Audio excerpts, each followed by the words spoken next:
My husband wants an open marriage. So I slept with his boss, got him a promotion, and now he can't break up with me without losing his new job.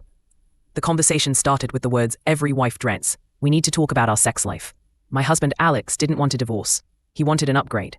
He presented the idea of an open marriage with the soulless enthusiasm of a corporate consultant, using words like ethical non-monogamy and personal growth. He said it wasn't about loving me less. It was about expanding our horizons. I knew what it was really about. The cute new graphic designer in his office. I felt a decade of my life curdle in my stomach. But instead of screaming, I found a chilling, quiet place in my mind. Okay, I said, my voice unnervingly calm. But the rules have to be the same for both of us. Full transparency. He agreed, ecstatic and relieved. He thought he had won. Alex had been complaining for months about being passed over for a vice president position at his marketing firm. The job always went to an outside hire. His boss, a ruthless, older man named Mr. Davies, was known for prizing loyalty and personal connection above all else. Alex just wasn't in the inner circle. I knew Davies frequented a high-end whiskey bar downtown. The next week, I went there alone.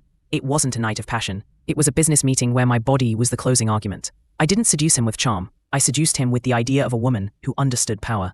And in between drinks, I painted a portrait of my husband, a brilliant, loyal, underappreciated employee who would do anything for the company that finally recognized his value.